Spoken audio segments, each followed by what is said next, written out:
Boa noite. De novo, estamos aqui para mais uma noite de estudos. A gente espera que a mensagem que vai ser passada aqui hoje pelo Marcelo, né, pelos ensinamentos, as reflexões, entre no coração de cada um que está aqui presente, em casa também, e que possa trazer alento, conforto, possa dar aquela revitalizada, né, no espírito, e que a gente consiga voltar para casa, sair daqui melhor do que a gente chegou. A Casa de Girassol está cheinha, o pessoal de casa está perdendo. A Casa de Girassol está cheia, tem bastante gente aqui. Agradeço a vocês, sejam sempre muito bem-vindos. Nós vamos elevar então nosso pensamento, nosso coração para Deus. Pedimos a Deus, a espiritualidade amiga, aos nossos mentores espirituais, que nos protejam na noite de hoje.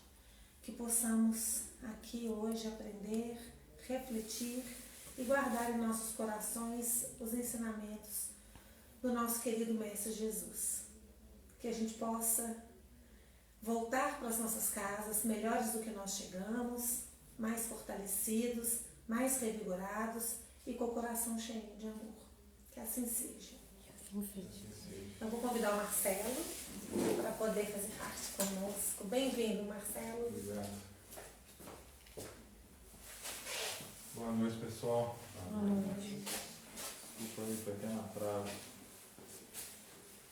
Cabeça mole, esqueceu a máscara, né?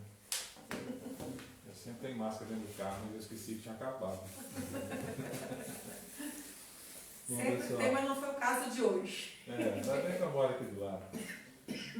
Mas então, pessoal, hoje nós vamos ter como tema o título Na Presença ou na Ausência do Amor. Por que esse título, né? Aparentemente diferente. Porque nós temos no livro Fonte Viva, que vocês talvez conheçam, que é a psicografia de Chico Xavier, editado pelo Emmanuel, que é um livro que a gente tem ali trechos, né, retirados do Novo Testamento, e que são comentados por Emmanuel. É um dos livros, né, que Emmanuel publicou que fala sobre isso. E nós temos lá nos capítulos 158 e no 159 os seguintes textos. Né? O 158 fala assim, na ausência do amor. E o 159 fala na presença do amor. Então, isso foi até um tema proposto uma vez com um outro grupo aí, e que eu achei muito interessante, e quando tem oportunidade eu trago também. Bom, então vamos lá. Antes de mais nada, né, gente, já que nós estamos falando de amor, porque o título, né, é relacionado com amor, a gente precisa lembrar que o amor, ele é na realidade uma espécie de DNA do universo. Porque, como disse o próprio apóstolo Pedro, Deus é amor. Né? E toda a existência do universo se deve a essa energia, né? a esse movimento que a gente chama de amor, que graças a essa emanação que vem de Deus, é que todas as coisas foram criadas. Elas foram criadas por causa do amor infinito de Deus, né? Ou seja, aquela vontade infinita de compartilhar, aquela vontade infinita de ter junto outros seres e de compartilhar com eles a sua plenitude. É um movimento de amor.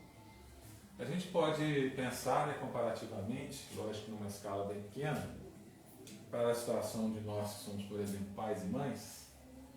O que a gente sente com relação aos nossos filhos, né? A gente tem esse impulso, né, de querer compartilhar com eles o que a gente tem de melhor e de desejar e tentar construir para eles aquilo que a gente considera ser aquilo que vai gerar felicidade e que possa trazer o melhor para eles, não é verdade? Então imagine isso numa escala infinita.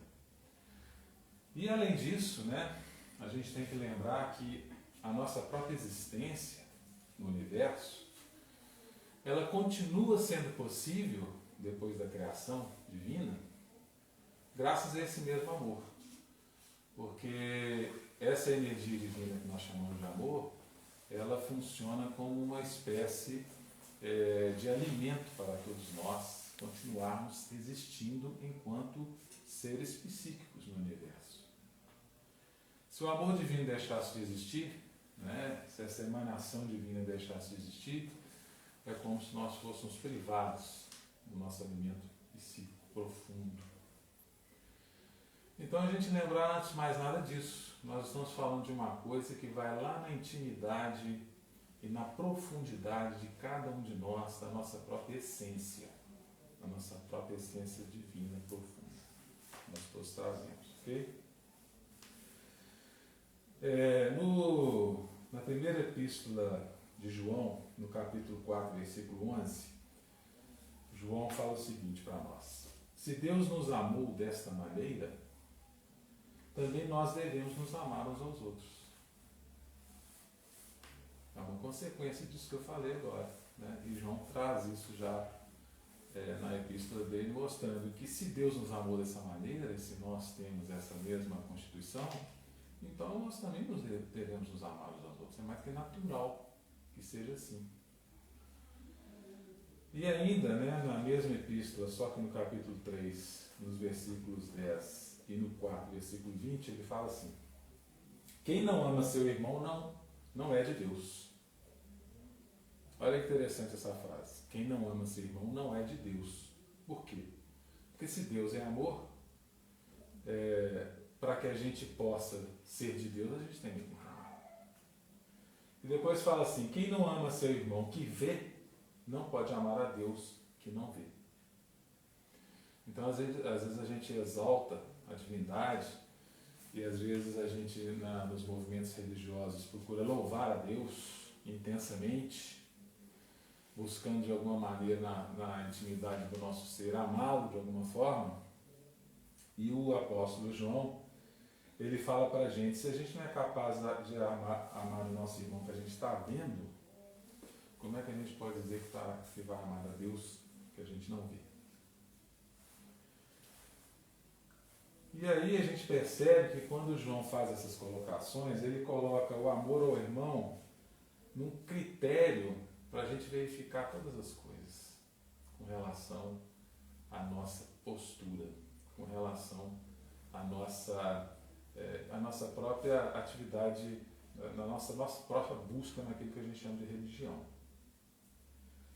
Já o apóstolo Mateus, no seu Evangelho, no capítulo 22, versículo 40, ele fala assim: e um deles, doutor da lei, interrogou-o para o experimentar, dizendo: mestre, qual é o grande mandamento na lei?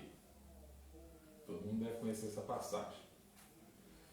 E Jesus disse-lhes: amarás o Senhor teu Deus de todo o teu coração, de toda a tua alma e de todo o teu pensamento. Este é o primeiro e grande mandamento. Então Jesus deixa claro: o primeiríssimo e grande mandamento é amar a Deus sobre todas as coisas, de todo o nosso coração, de toda a nossa alma, de todo o nosso pensamento. E o segundo, semelhante a este, é: amarás o teu próximo como a ti mesmo. Então o segundo mandamento é uma extensão do primeiro.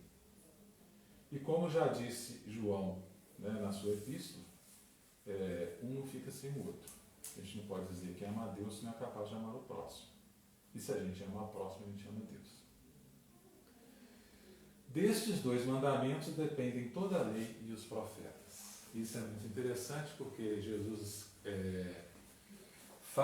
profere esse seu mandamento maior quando ele é procurado por um fariseu, que, como a gente sabe, eram aqueles judeus mais aferrados ao texto da lei antiga de Moisés, procuravam inclusive seguir nos mínimos detalhes as coisas que estão escritas ali, né? Em Deuteronômios, em Números, tem um monte de prescrições, né? É semelhante ao que a gente tem hoje com os judeus ortodoxos, né? Que a gente vê aí às vezes nas imagens, né?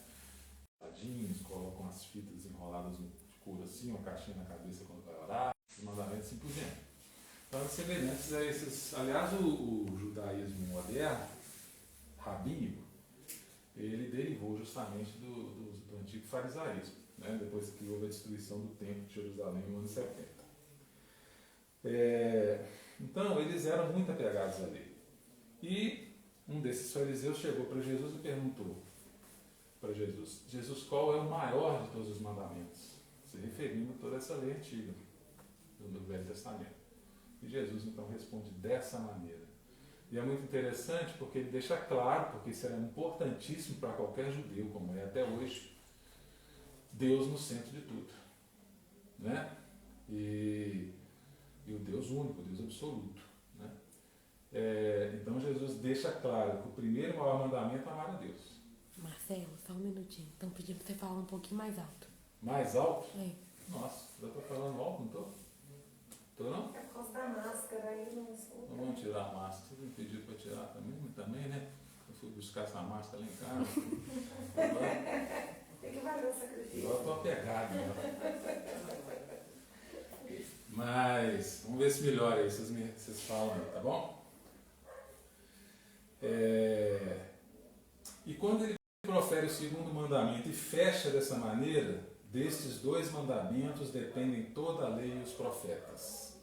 Ele mostra que tudo aquilo que foi dito antes, no Velho Testamento, todo aquele conjunto de leis, né, variadas sobre os mais variados temas, nos mínimos detalhes sobre a vida cotidiana das pessoas, está resumido aí. E mais do que isso, tudo aquilo depende disso. Ou seja, se qualquer coisa lá que está escrito contrariar isso que está aqui, então aquilo lá tem que cair por terra. Muito bem. Então isso mostra para a gente que Mateus, que inclusive era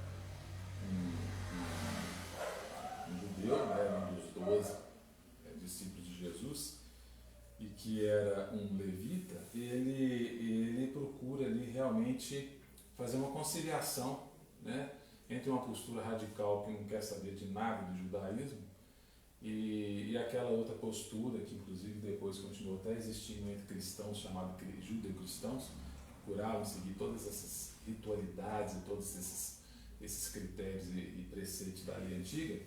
Ele acha um ponto intermediário quando resgata esse ensinamento de Jesus e coloca no seu evangelho, mostrando para a gente então que as coisas não são antagônicas na verdade, desde que a gente entenda dessa maneira como Jesus colocou. Tá? No livro Nosso Lar, todos já devem ter lido, né? Todo mundo já leu? Quem não leu, fica aí de para casa. No livro Nosso Lar, nós temos um capítulo muito interessante lá, que se chama O Amor, Alimento das Almas. Vocês se lembram desse capítulo? Que está no livro Nosso Lar? É até uma preleção, né, que é feita para André Luiz, pela senhora Laura, onde ele estava hospedado, né? E que partiu de uma curiosidade do André Luiz sobre a alimentação, que ele via lá que tinha algum tipo de alimentação lá no mundo espiritual, naquele nível de plano espiritual que eles estavam. Né? E aí, a partir dessas reflexões, ele recebe esses ensinamentos sobre uma questão da nutrição, vamos dizer assim, em caráter mais profundo. E aí nós temos, por exemplo, eu resgatei para vocês aqui algumas frases interessantes para a nossa reflexão. Fala assim: o alimento físico é simples problema de materialidade transitória, inclusive no plano espiritual, quando ele ainda é utilizado. É apenas um problema de materialidade transitória, ou seja, uma questão de necessidade de um corpo material, mesmo que seja um corpo material mais sutil, como é o corpo espiritual, que os espíritos têm lá no mundo astral, mas a alma em si apenas se nutre de amor. Então, trazendo aquilo que eu falei para vocês lá no início, né, que a nossa nutrição profunda do nosso ser como psiquismo é o amor. E depois diz assim: o amor divino é o símbolo do universo. Símbolo é alimento. O amor divino é o alimento do universo. Tudo se equilibra no amor infinito de Deus.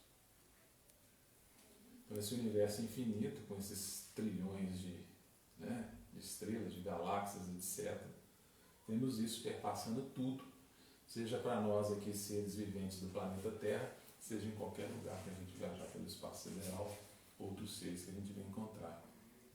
O critério, a lei é a mesma. Essa mesma energia sustenta tudo. Outra frase.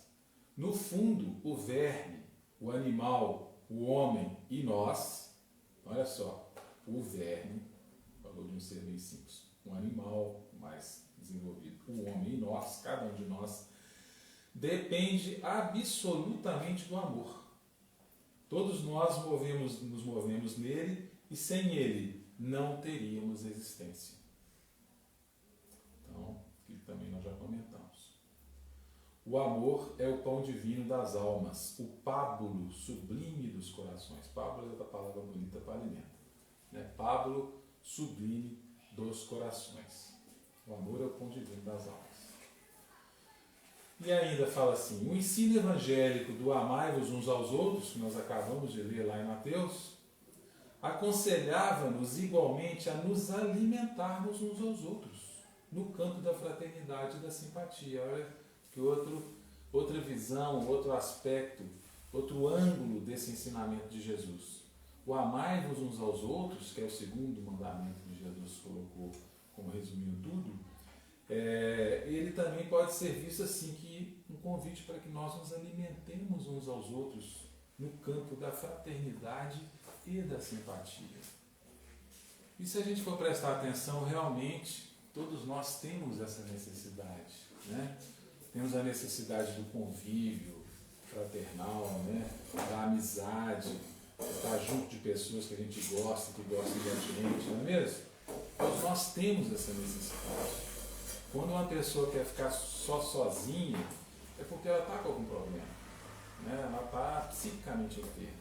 Então todos nós temos essa necessidade. E quando estamos compartilhando as coisas dessa maneira, é como se nós estivéssemos trocando esse alimento, essa energia que o nosso psiquismo necessita. Outra frase que encontramos lá no capítulo referido de Nosso Lar. A vida terrestre se equilibra no amor, sem que a maior parte dos homens se aperceba. Então essas coisas acontecem mesmo sem a gente perceber.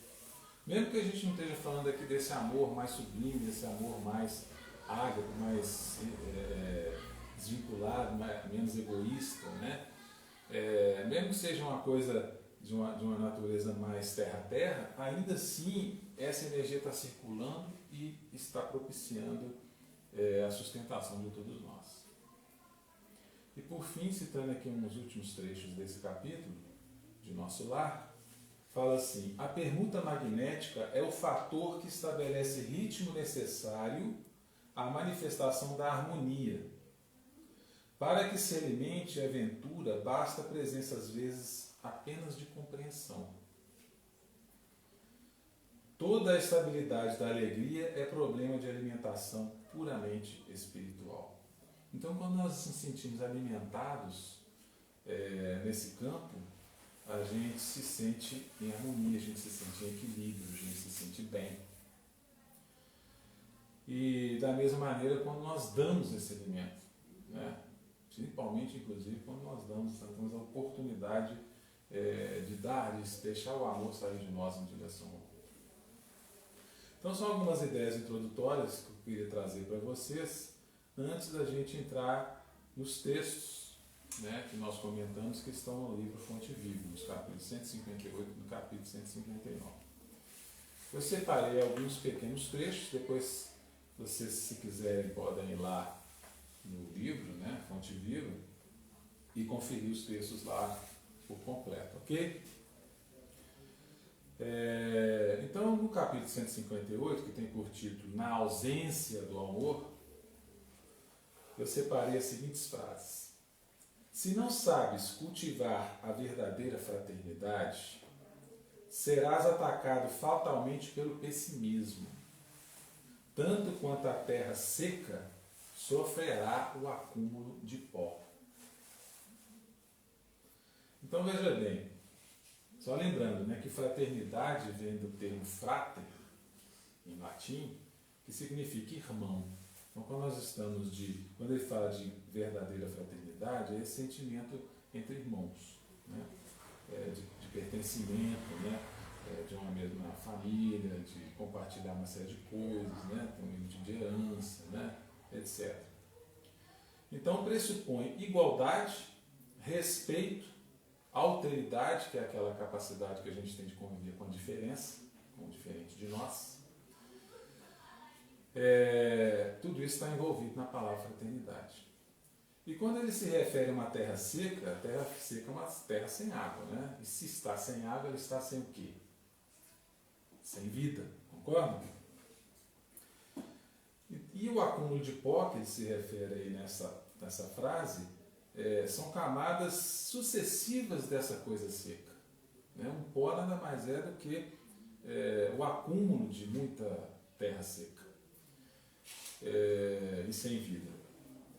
Então, olha só, quando ele faz a comparação que quando nós não somos capazes de cultivar esse sentimento de fraternidade, esse sentimento de igualdade entre nós, de respeito, de autoridade, etc., nós vamos acumulando, né, em nós uma espécie de pó, de terra seca em acúmulo. E isso acaba gerando uns transtornos psíquicos. E aí ele comenta, então, que fatalmente vai nos levar ao pessimismo. Pessimismo é comparado à terra com camadas sobrepostas de detritos secos e sem vida, ou seja, uma alma desvitalizada, carente de alimento, morta espiritualmente. Então, uma pessoa que se deixa levar muito pelo pessimismo, no limite, né, entra no estado de depressão, é uma pessoa que está nessa situação.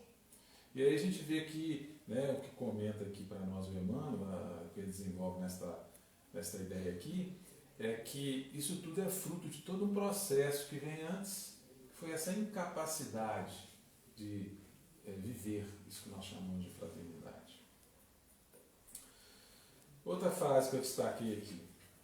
Tudo incomoda aquele que se recolhe à intransigência. Então, aquele que é intransigente, ou seja, aquele que não é flexível, que não sabe tolerar nada, que tudo tem que ser exatamente como ele imagina que tem que ser, ele se sente incomodado com as mínimas coisas. Não é verdade? Profundamente tristes pelo fel de intolerância com que se alimentam. Caminham no mundo entre a amargura e a desconfiança. Então, pintou um quadro dessa pessoa com extrema rigidez, né, mostrando que ela, na verdade, é uma pessoa extremamente amargurada, triste, infeliz. E aí a gente percebe que quando a pessoa está nessa situação é porque ela está muito presa no seu próprio ego, naquela imagem que nós fazemos de nós mesmos, mas que é apartada de Deus, né? Aquelas máscaras que nós vamos construindo. Então, não consegue perceber outras perspectivas, não consegue manter essa conexão, né, com as outras pessoas e com Deus, porque está tudo fechado aqui, né, dentro de si mesmo. Consequentemente, aquilo que foi falado antes permanece desvitalizado, enfraquecido espiritualmente, portanto infeliz. Nós não temos qualquer tipo de empatia com as outras pessoas quando a gente é rígido dessa maneira, então não tem como ter confiança em ninguém. Para ter um mínimo de confiança, a gente precisa ter um mínimo de empatia com a outra pessoa. Não é mesmo? Então tudo isso ele vai desenvolvendo para nós nessa ideia do que acontece quando nós estamos na ausência do amor. E aí, a última frase que eu separei deste capítulo é a seguinte: não há carinho que lhes baste. Vampirizam criaturas por onde estagiam, chorando, reclamando, lamentando. Então, lembrando, né, que o vampiro traz aquela ideia de que ele suga, né, na ideia original, o sangue, mas a gente pode ver a energia, né, a energia dos outros. E isso acontece justamente porque como a pessoa está desconectada dessa conexão maior, universal que existe com Deus e com todas as pessoas, porque nós vivemos, na verdade, uma espécie de grande rede cósmica. Todos nós estamos dentro de uma rede em que estamos constantemente permutando coisas das mais variadas formas, inclusive e principalmente no campo energético. Mesmo sem a gente perceber, mesmo estando dentro de casa sozinho, a gente pode estar nessa rede cósmica de energia trocando coisas, né? E quando a pessoa está desconectada, porque ela está fechada em si mesma, ela se torna, né, egocêntrica, ela se torna intransigente, ela vai se tornando amargurada, vai se fechando, ela está desvitalizada, o que acontece? Elas acabam tendo uma necessidade enorme, né, de alimento, porque elas estão desconectadas, alimento psíquico, esse alimento que nós comentamos desde o início, que sustenta todos nós, e como ela não consegue sair de si mesma, ela não consegue compartilhar, ela acaba usando as pessoas em busca desse alimento. E ao invés de partilhar com elas alguma coisa, elas acabam apenas usando as outras pessoas e sugando o que pode delas, né? Então é uma situação de desequilíbrio que só vai se agravando cada vez mais. Muito bem. E aí nós temos o capítulo seguinte, que é o 159, em que Emmanuel desenvolve a ideia sobre na presença do amor. Nós vimos aqui o que acontece na ausência do amor. Agora vamos ver o que ele comenta para nós a respeito de na presença do amor. Então, a primeira frase que eu separei do texto: quem ama o próximo sabe, acima de tudo, compreender. Acima de tudo, compreender. Quem ama o próximo, acima de tudo, sabe compreender. O que é compreender? Compreender é a capacidade de entender o significado de alguma coisa. Esse é o primeiro caso. Eu compreendi o que esse texto significa, eu compreendi o que é essa palavra, compreendi o que você falou, né? Mas também é uma condição característica, uma predisposição para aceitar ou respeitar opiniões e comportamentos alheios. Então, eu compreendo por que ele agiu daquela forma, né? Eu compreendo por que isso aconteceu, quer dizer, consegue entender as causas, consegue perceber o encadeamento das coisas, né, que está por detrás. E por isso, né, se você é capaz de ter essa capacidade de percepção da realidade, é uma expressão de benevolência e de indulgência. Então, quando a gente fala assim, não, eu te compreendo, ali está um sentimento de benevolência, um sentimento de indulgência com a outra pessoa. De acordo com um filósofo chamado Dichterle, né, um filósofo alemão, ele fala para nós que a compreensão seria a ação de utilizar a intuição ou a empatia como princípio básico para analisar os processos sociais, ideológicos, culturais, históricos, etc. Então, ou seja, segundo esse filósofo, né, ele vai mais um pouco a fundo no significado dessa palavra compreender, compreensão.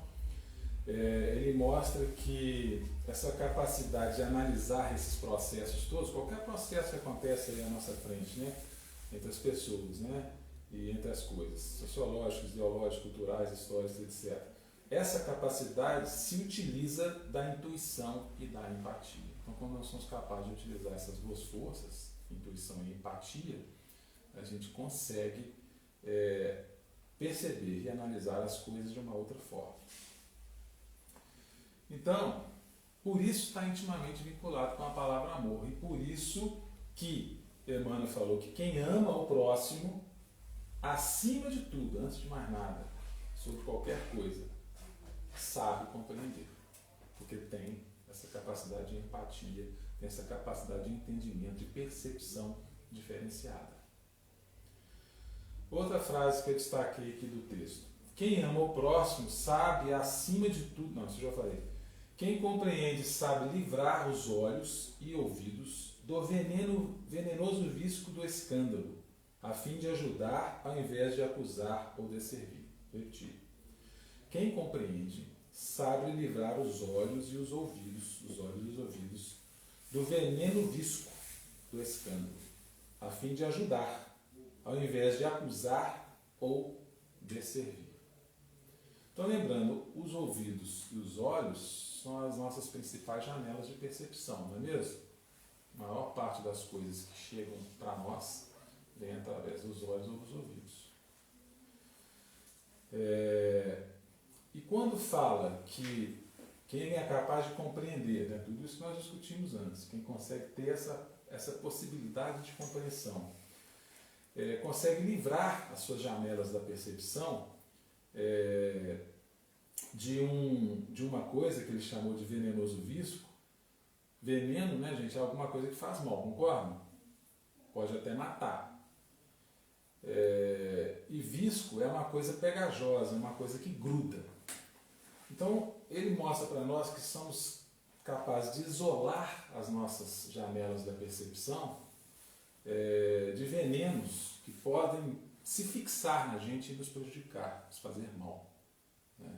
É como se fosse uma blindagem mesmo contra coisas negativas que chegam até nós. Então, olha que vinculação interessante.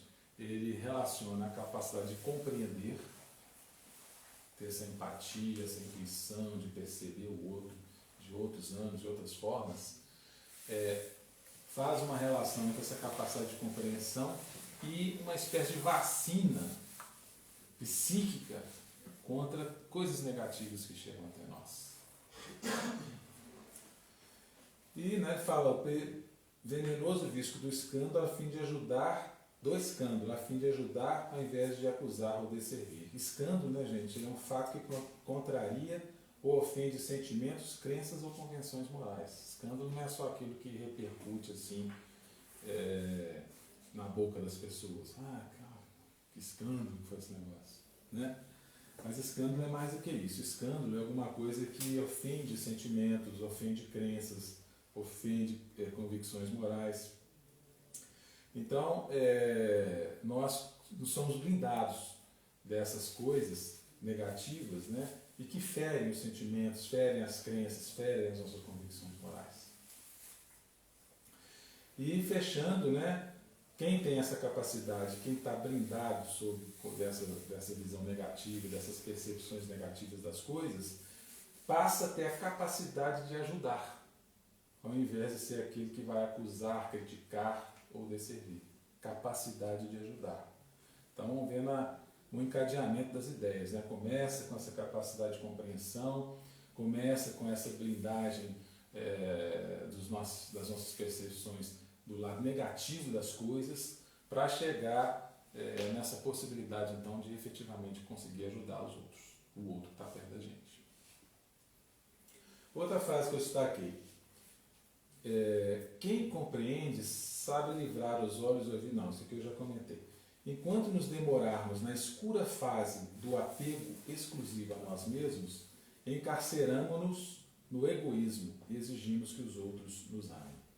Enquanto nos demoramos, ou seja, fica tempo demais, na escura fase do apego exclusivo a nós mesmos, encarceramos-nos no egoísmo e exigimos que os outros nos amem.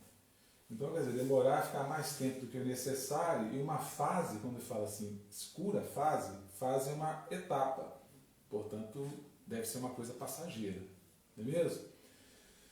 E escuro é aquilo que impede a nossa visão, impede a nossa percepção clara, dificulta a nossa movimentação, porque a gente não consegue andar no escuro, né, por causa da ausência da luz. Então, essas ideias estão relacionadas com a nossa possibilidade de se movimentar de uma forma livre e tranquila em todas as etapas da nossa vida. E isso só é possível quando a gente deixa as coisas fluírem. E o ego, né, gente, que é essa identidade que às vezes a gente tem da gente mesmo, nós construímos no decorrer do tempo, que a gente se identifica com ela, mas que não é a nossa verdadeira natureza. O ego é uma coisa natural. Todos nós precisamos de ir construindo os nossos egos. O problema é quando nós temos apego ao nosso ego e nos demoramos nessa fase. O ego é sempre uma coisa transitória, o ego é sempre uma coisa mutante, o ego é sempre alguma coisa que precisa se transformar. Quando a gente se fixa numa imagem de nós mesmos, nos apegamos nela, não queremos a mudança, Isso significa que nós estamos entrando no egocentrismo e nós estamos entrando no personalismo. E todos esses movimentos são movimentos que nos paralisam. Então, como ele fala, né? Aqui... Atrasa. Faz a nossa marcha. Então, quando nós nos demoramos nessa fase escura, né, quando passa a impedir a nossa visão, a nossa percepção, a nossa movimentação, nós então nos paralisamos perante a vida. Uma frase seguinte que eu separei é a seguinte: enquanto nos demoramos... Não, isso aqui eu já falei também.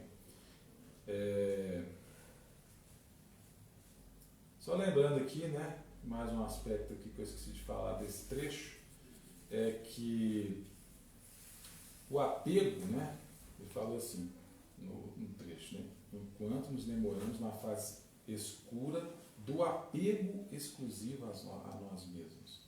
O apego, né, só lembrando mais uma vez, é aquilo que não deixa fluir, né, que impede a liberdade, é a coisa que aprisiona, né? O apego é o aprisionamento. Então é algo estático, algo rígido, algo inflexível, é a negação da mudança. Então essa palavrinha apego é importante dentro dessa frase do Emmanuel. E aí, por fim não, tem mais uns aqui. Na próxima frase que eu separei, é a seguinte: mas se realmente amamos os companheiros de caminho, a paisagem de vida se modifica, de vez que a claridade do amor nos banhará a visão. Então, mostrando, né, antagonizando com o que foi falado antes. Se nós temos a capacidade de amar o nosso próximo, aqueles que passam por nós pelo nosso caminho, a nossa paisagem de vida se modifica. Por quê? Porque a claridade do amor nos banhará a visão. Então, claridade do amor, como a gente falou anteriormente, né, é uma espécie de luz espiritual, né, que possibilita a nossa percepção verdadeira das coisas. Então, assim, a capacidade empática da gente ver o outro, entender o outro, compreender o outro, é um clareamento interno para nós mesmos, né, e que possibilita e que auxilia no nosso próprio desenvolvimento.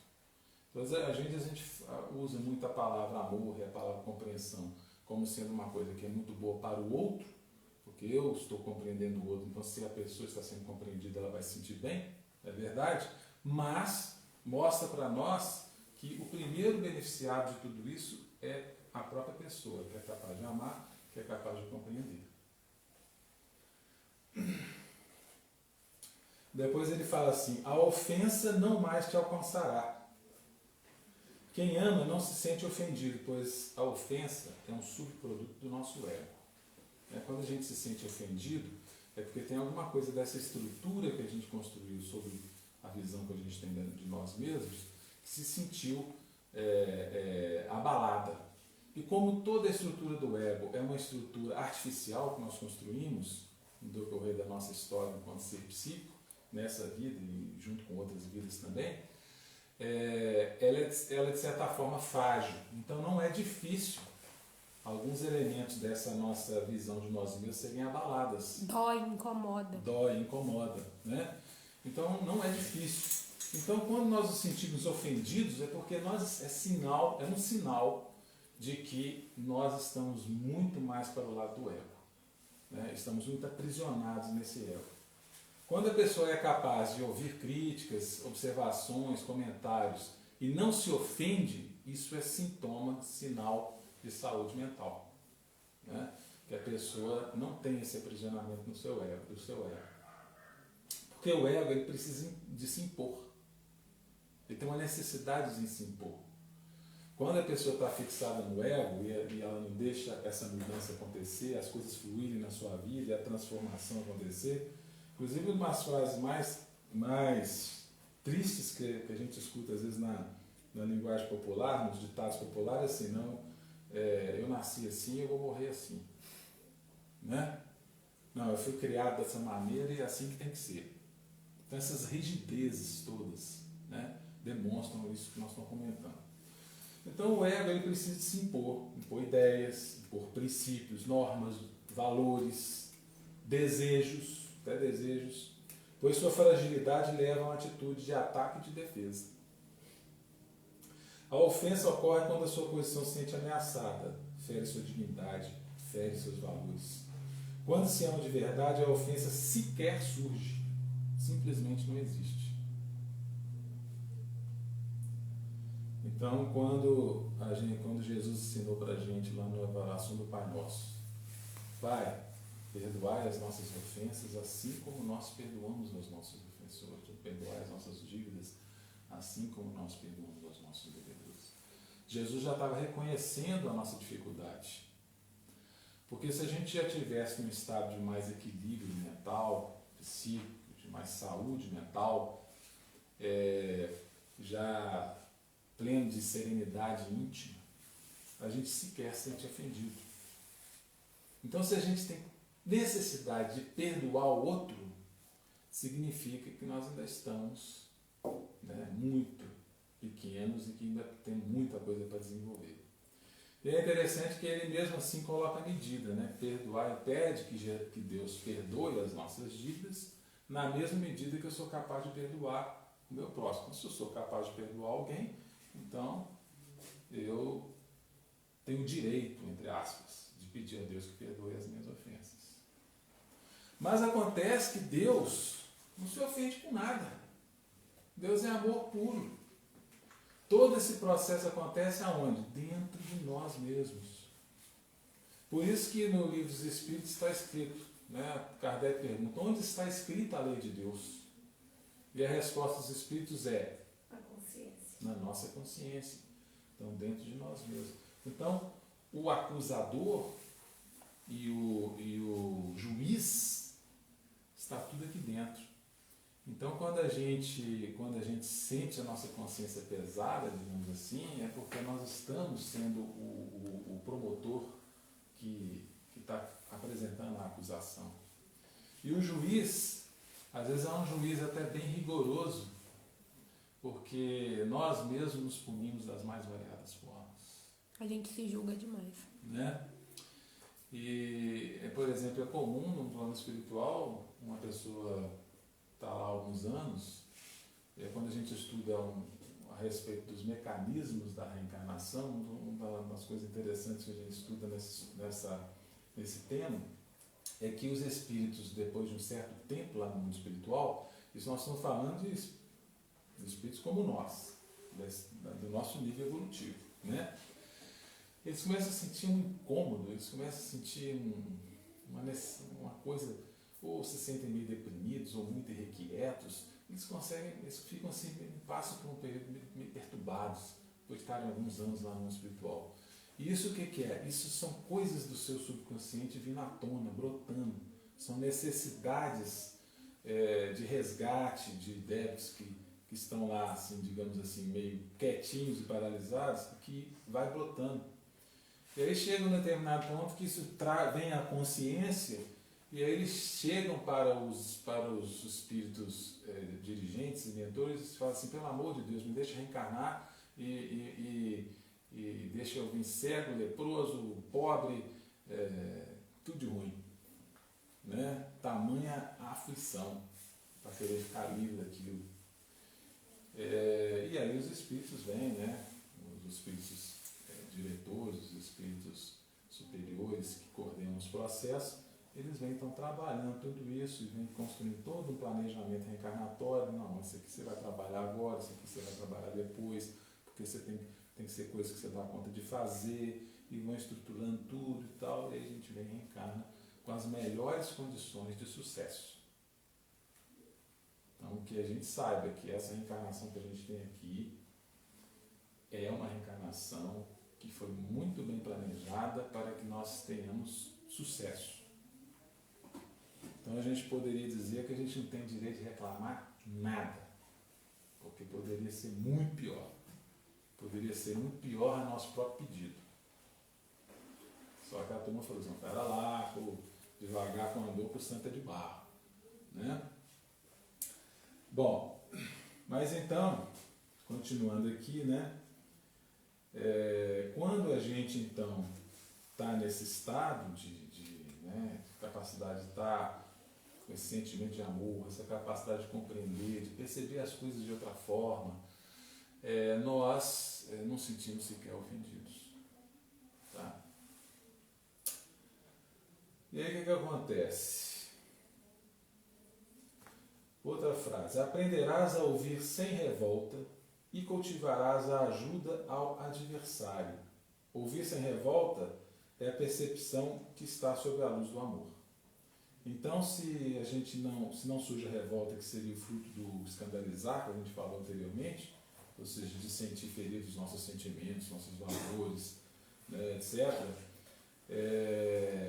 a gente então passa a ser capaz de ajudar até mesmo o nosso adversário. Então isso é muito interessante, porque quando Jesus fala sobre o ensinamento do amor, aqui nós lemos o trecho em que ele apresenta isso em Mateus, né? Como amar a Deus sobre todas as coisas e a próximo como a si mesmo. Nós temos outras passagens em que Jesus chega ao ponto de falar assim, isso está inclusive dentro do Sermão da Montanha, né? Nós temos um capítulo lá no Evangelho segundo o Espírito, chama Sede Perfeitos, nós até estudamos aqui, se não me engano, na nossa última reunião, que eu estive aqui, né? Em que Jesus propõe amar até mesmo aos inimigos. E aí, quando a gente vai fazendo esse encadeamento de ideias que Emmanuel, por exemplo, está trazendo para nós nesse capítulo, a gente percebe que isso não é tão absurdo assim. Quando a gente começa lá atrás, a gente vai chegar num ponto em que a gente vai saber olhar aquele que a gente considerava nosso inimigo, nosso desafeto, uma pessoa que nos desagrada, uma pessoa que a gente não gosta, a gente começa a olhar ele com outros olhos. E ao olhar ele com outros olhos, a gente começa a brotar dentro da gente outros sentimentos, outras vibrações. Nós temos que ser capazes, num nível ainda mental, naturalmente, né, e energético, a vibrar para ele de uma outra maneira. Então a compaixão e a empatia permitem perceber a dor do outro, perceber o equívoco do outro como uma dor oculta, um desajuste que é gerador de um sofrimento. Então o desejo de ajudar, de amenizar, surge espontaneamente. Estava na semana passada na reunião mediúnica que eu frequento, e ao final da reunião, o nosso dirigente maior lá da casa sai, são 3 reuniões simultâneas, né? E aí o pessoal fica esperando, né? Ele vem e tal. Ele sempre faz um comentário, ele é muito intuitivo e ele solta umas ideias assim. E depois a gente vai levar, vai para casa e vai remoer aquela frase que ele falou, né? Então ele semana passada falou a seguinte frase: vocês não fazem ideia do sofrimento que às vezes mora na sua casa do lado e que você olha para o outro com antipatia, né? E é verdade, né? A gente não sabe a intimidade das pessoas, os conflitos internos que as pessoas têm, as dificuldades que elas apresentam e que se manifestam muitas vezes em atitudes agressivas, em atitudes desagradáveis, etc, etc, etc. E a gente fica só na análise da casca, não tem essa capacidade de ir mais a fundo, conforme tudo isso está sendo colocado para nós aqui, alertado por Emmanuel. E a última frasezinha aqui, que eu separei deste capítulo 159 do Fonte Viva: o perdão com esquecimento absoluto dos golpes recebidos surgirá espontâneo. Então é aquilo que nós comentamos, né? O perdão é ainda uma coisa de um nível um pouco mais baixo. Se a gente ainda tem necessidade de perdão, é porque houve ofensa, né? Então o que está falando de um movimento de recomposição. Aquele outro, que já está naquele outro estágio que nós comentamos mais no começo, que foi capaz de blindar suas percepções contra tudo de negativo que chega, esse não se sente ofendido. Esse não se sente, o escândalo não chega nele. Né? Então não tem necessidade de perdão. O ego não toma conta. Não tomou conta. E esse outro que ainda precisa do perdão, que somos nós, né? E às vezes ainda tem que repetir para a gente, lembrar para a gente, né? É um movimento de recomposição. Isso é muito interessante e muito importante, porque toda vez que a gente fala de perdão, por exemplo, uma reunião mediúnica, né, novamente, em que se manifesta um espírito revoltado e que fala, não vou perdoar, não vou perdoar, não vou perdoar, né? E às vezes ele é apresentada a ideia de perdão para ele e ele comenta que não vai perdoar porque o outro fez isso, fez aquilo, fez aquilo. Mas a grande questão, que às vezes pode inclusive ajudar esse espírito, como pode ajudar todos nós, é entender que o perdão não é para o outro. O perdão é para a gente mesmo. Não eu perdoar a mim mesmo, mas quando eu sou capaz de perdoar o outro, significa que eu estou tomando um remédio que me equilibra em níveis que a gente não faz ideia. A gente fica livre de uma série de coisas ruins para nós mesmos. Porque quando nós estamos envoltos em um sentimento de desforra, de vingança, ou às vezes só de maledicência, de ficar comentando e diminuindo o outro, etc, etc, conversando com as pessoas sobre isso e tal, etc, é uma energia negativa que a gente vai retroalimentando na gente mesmo, que vai fazendo mal para a gente mesmo. Quando a gente é capaz de cortar isso, desvincular, que seria o perdão, significa que eu fico leve, significa que eu fico solto, livre. Então é um bem para mim mesmo. Perdoar o outro é um bem para mim, muito mais do que para o outro, porque o outro às vezes nem sabe, nem recebe, nem fica sabendo, né? E ele vai ter os processos dele lá, e vai ter que se ver com as suas dívidas, seus débitos, vai ter que trabalhar lá. Mas o perdão é uma coisa que acontece eu comigo mesmo, em relação ao outro. É igual uma frase também que minha avó falava muito, fala assim, mágoa, meu filho, a gente tem dos outros, mas a carrega com a gente. O veneno fica na gente. Né? Então a gente acha que está fazendo algum mal para o outro, está fazendo é para a gente. Às vezes o outro não está nem sabendo, nem recebendo nada. Né? Então é um movimento de recomposição, que também o amor possibilita. Muito bem. Então, esses são os textos, né, que eu queria trabalhar com vocês. E teríamos aqui algumas outras ideias para trazer, mas o tempo está acabando, né? Eu vou pular algumas aqui e vou direto na primeira carta de Paulo aos Coríntios, no capítulo 13, que fala sobre a absoluta proeminência do amor. Eu tenho absoluta certeza que vocês conhecem esse texto. Nós vamos ler aqui para fechar e refletir. Ainda que eu falasse as línguas dos homens e dos anjos e não tivesse amor, seria como o metal que soa ou como o sino que tine. Faz barulho, mas é oco por dentro. Eu posso saber falar muitas línguas, né? Mas não tenho amor. Ainda que tivesse o dom de profecia, ou seja, a mediunidade, conhecesse todos os mistérios e toda a ciência, muito conhecimento, e ainda que tivesse toda a fé, de maneira tal que transportasse os montes, e não tivesse amor, nada seria. E ainda que distribuísse toda a minha fortuna para sustento dos pobres. Mas isso não é caridade?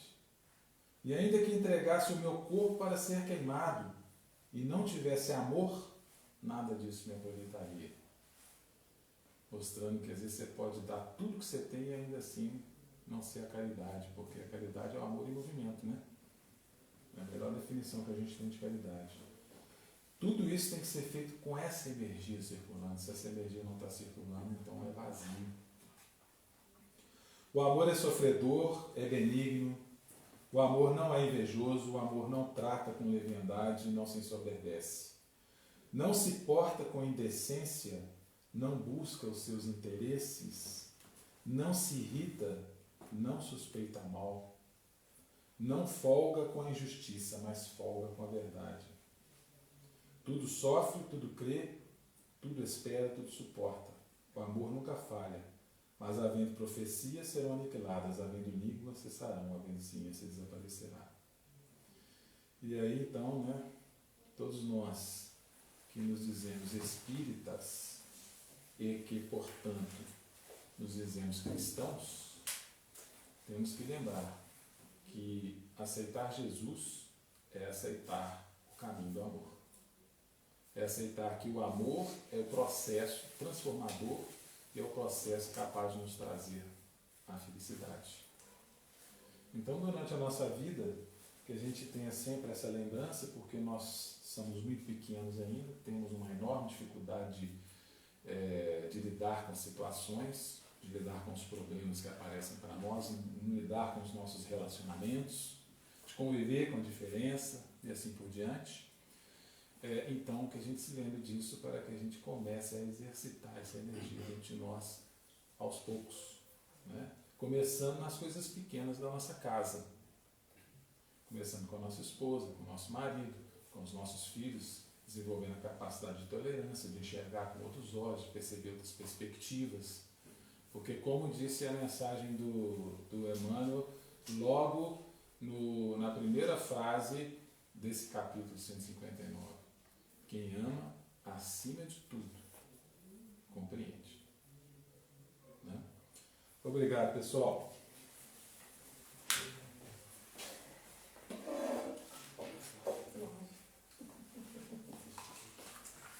Obrigada, Marcelo. Parece tão simples, né? Basta amar. Uma palavra tão pequena e a gente às vezes não dá conta, né? Acho que foi muito, muito profundo. Para mim tocou em pontos internos muito importantes. E a gente fica aqui com a reflexão, né? A reflexão que o Marcelo deixa para a gente fazer com a gente mesmo. Tanto que a gente está amando a nós e ao outro. O que a gente está fazendo para modificar isso? Né? E a gente tem que dar o primeiro passo. Acho que aqui hoje a gente deu, né, todo mundo que está aqui hoje, ou que está na live, né, no ao vivo, todo mundo hoje deu um passo importante na vida. Porque a gente não tinha que escutar isso à toa. Né? Essas palavras não foram trazidas pelo Marcelo hoje por acaso, e a gente está aqui por acaso. Tem um propósito, então, que a gente saiba aproveitar, né, esse propósito. Muito obrigada, viu? Muito obrigada. Agradecemos a Deus, a espiritualidade amiga, aos nossos mentores, a oportunidade do estudo, a oportunidade de estarmos aqui hoje recebendo as melhores energias, esse tratamento que a Casa Espírita nos proporciona quando estamos aqui dentro. Que possamos sempre ter o coração aberto para receber esse amor e ser capaz de doá-lo também. Que Deus nos abençoe, nos proteja e nos guie sempre. Que assim seja. Que assim seja. Os recadinhos de hoje. Grupo de estudos da segunda-feira do Livro dos Espíritos acontece pelo Skype. Quem tiver vontade de participar, ele acontece de 19 até 20 horas. E é só entrar em contato por uma das redes sociais, Messenger, Direct ou pelo WhatsApp, né? Que a gente pode passar o link, é um linkzinho, entrou, participou. Se quiser fazer parte do grupo, é um grupo só mesmo para compartilhar sobre o estudo. Então, não é grupo que fica com muito movimento de bom dia, boa tarde, boa noite. É mesmo focado. Quem quiser participar, ele é aberto a todos. Para quem está aqui e quiser, o número que eu passei mais cedo, pode mandar nesse número, tá? Ele é aberto para todos, aí tem as questões a serem estudadas naquele dia, né, a gente tem um bate-papo, uma conversa, e cada um, depois do que leu, né, coloca suas impressões, suas dúvidas, e é bem gostoso. A gente aprende com todo mundo, está todo mundo aprendendo junto. A mentalização acontece toda terça-feira, de 19 até 19h30. Quem quiser participar, a mentalização é um tratamento à distância, né? Então a pessoa fica em oração, com a linha do lado durante esse tempo, mas para participar da mentalização tem que dar um nome. Então também por algum dos nossos canais, tá? Então ela acontece à distância, você na sua casa. Quem quiser pode também entrar em contato para dar um nome. O atendimento fraterno, ele acontece às quintas-feiras aqui na casa, durante a reunião pública, mas ele precisa ser agendado, tá? A gente ainda está atendendo devagarzinho. Então, 1 até 2 por semana, dependendo da disponibilidade da equipe do atendimento fraterno. Também pode marcar através das nossas redes sociais.